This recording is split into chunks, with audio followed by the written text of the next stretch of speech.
before Dan Campbell and the fiery Lions roster, the Lions had brutal years of failure, winning their last playoff game in 1991. So how did the Lions rebuild into their best team in years? This is the Lions rebuild. Coming into the 2016 season, the Lions had suffered a huge loss with the retirement of Calvin Johnson. Known as one of the greatest wide receivers of all time, Calvin Johnson had dominated for the Lions for 9 straight years before retiring early, citing the Lions' past failures as a factor. And the Lions were failing a lot. They had gone 0-16, 2-14, 6-10, 10-6 with a first round exit, 4-12, 7-9, 11-5 with a first round exit, and 7-9 in the last 8 seasons. Overall, there was not a lot of playoff hope for the Lions entering the 2016 season. They did make major acquisitions, signing Marvin Jones to fill the Calvin Johnson hole, and drafting tackle Taylor Decker to improve a league-worst offensive line. Plus, the Lions did have Matthew Stafford, a consistently top 10 quarterback in the league for the past 5 years. They're at the 1, and Stafford says, "Come on in." Reaches over. Touchdown! But defensively, the Lions were terrible in almost every category, and hope was very low. But the Lions had one of the most shocking seasons in NFL history, winning 9 games with 8 of them coming from fourth quarter comebacks, making it at the last moment into the playoffs. Throw it off his back foot, finds a wide open Golden Tate hole. Good kick. The Lions. Stafford on a slant. Tate to the outside. Golden Tate touchdown. Stafford completes to Bold into the end zone.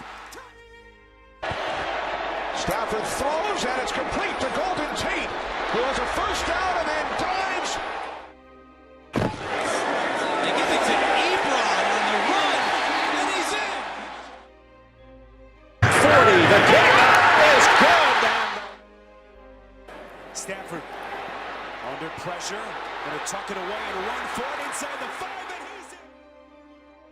In the playoffs, the Lions faced the Seahawks, who had a top 3 defense in the league, which shut down the Lions' offense and bulldozed the defense of their run game, cruising to a 26-6 victory. Great yards. 2nd and 6, another big hole. 3rd and 1, and they're going to run the ball and rolls again, bursts through the line of scrimmage. There's Wilson down there to throw a block to help. And the Seattle Seahawks are moving on, and the Detroit Lions go into the offseason. The next season, they drafted key players in Jamal Agnew and Kenny Golladay to help out the offense, while also drafting picks Jared Davis and Jalen Tabor to improve their defense. But in the 2017 season, the Lions struggled with injuries to their offensive line, ranking them with the 5th worst O-line in the league. But despite getting the same 9-7 record, the Lions barely failed to make the playoffs. But things were looking up for the Lions, with a younger, injured squad almost sneaking into the playoffs. The Lions were clearly headed in the right direction. Down, and Prater's kick. But during the offseason, the management felt like a change needed to be made, leading them into firing current head coach Jim Caldwell and signing Matt Patricia, a questionable decision given the Lions' recent performance. New head coach Matt Patricia was the defensive coordinator for the Patriots dynasty, and originally there was a lot of hype surrounding the signing. Patricia there is a fantastic pickup for the Lions. I mean, that's the bottom line. He's a very good football coach. He'll make that defense even better. This would be a seamless transition, which would put them ahead of the curve right off the bat, be able to address some of the issues as far as the roster on this football team is concerned. And then for Patricia in particular, on the defensive side of the ball, he's got some great tools to work with. But this optimism couldn't be more wrong, as Matt Patricia immediately started having a negative impact on the Lions. During training camp, he would curse out players. He banned jewelry, jersey swaps, and music in the locker room.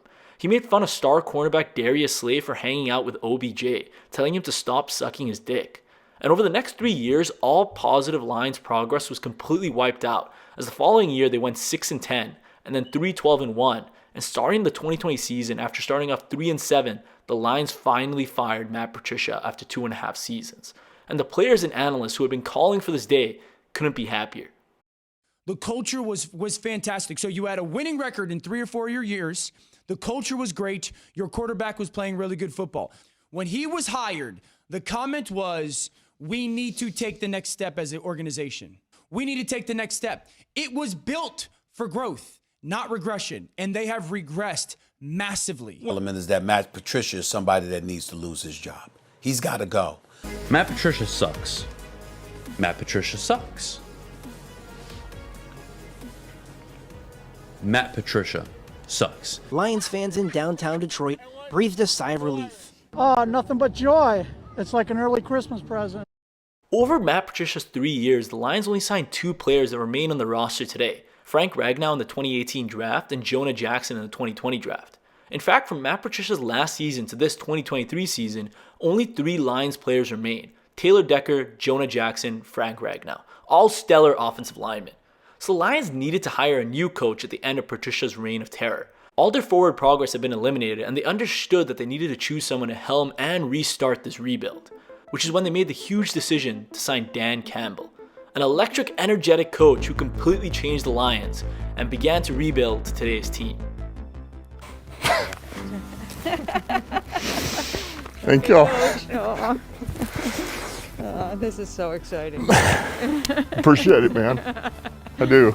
I wanted this job bad because I felt like I knew this community. I played here. All right. Here's what I know. This team's going to be built on, we're going to kick you in the teeth. All right. And when you punch us back, we're going to smile at you. And when you knock us down, we're going to get up. And on the way up, we're going to bite a kneecap off. Before long, we're going to be the last one standing. Man, I got a plan, I swear to you. All I think about is you guys. That's all I think about, man. That's all I think about is you guys and how I set you up for the best possible advantage I can give you to have a season. I swear to you, man. I just need you to trust me. That's all. Dan Campbell, along with GM Brad Holmes, began reshaping the roster. Firstly, by making the huge decision to trade away the Lions staple quarterback Matthew Stafford for Jared Goff and a couple of draft picks. Following that, the Lions had one of their best draft classes yet, picking up Penei Sewell and Amon-Ra St. 2 of the best players in the Lions roster. And after signing a ton of free agents, this is what the new Lions squad looked like.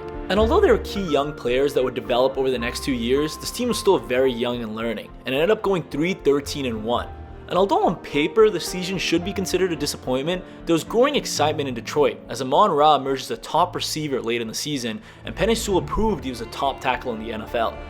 And most importantly, Dan Campbell was proving to be the coach that Detroit could rally behind, with his crazy 4th down attempt showing complete trust in his offense and defense, and with his clear passion for the game, the Lions were on the right path again.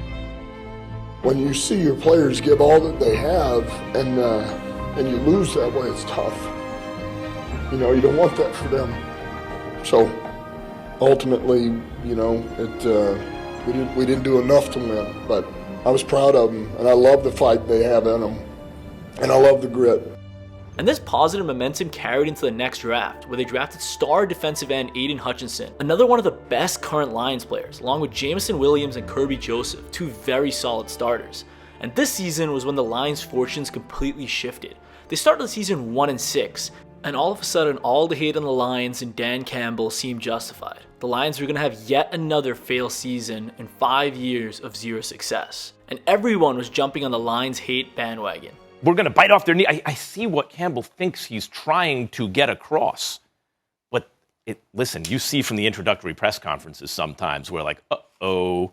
He started talking about how the Detroit Lions, you know, represent the city. We get up when we get knocked down. Well, the Lions haven't. This is just some pathetic It's the most overlooked record of futility in sports. Guys, let me play. Okay, you're the Lions. People see you on the schedule and say, we have an easy schedule. But Campbell still fully believed in the team, and suddenly in week 9, things started to click as the Lions started winning game after game, ending the season winning 8 out of their last 10 games, barely failing to make the playoffs due to a tiebreaker. And although they had a 9-win season only a couple years ago, there was this fresh energy in Detroit once again. Rodgers, Hutchinson got him again, flag down. Aidan Hutchinson, 2 sacks. Can Rodgers beat it? Big ball downfield, and it is intercepted by Kirby Joseph. Joseph out of bounds around the 45. Coming into the 2023 season, the Lions got yet another incredible draft class, getting both running back Jemar Gibbs and tight end Sam LaPorta, 2 of the best rookies in the NFL this season. Now, if we look back at that huge Stafford trade, we see that those picks ended up becoming Jameson Williams, Jemar Gibbs, Sam LaPorta, Ifeatu Melifonwu, Broderick Martin, and Josh Pascal. And after signing a couple of free agents entering the 2023 season, Dan Campbell had completely changed the Lions team with a fresh energy and belief in themselves and each other again.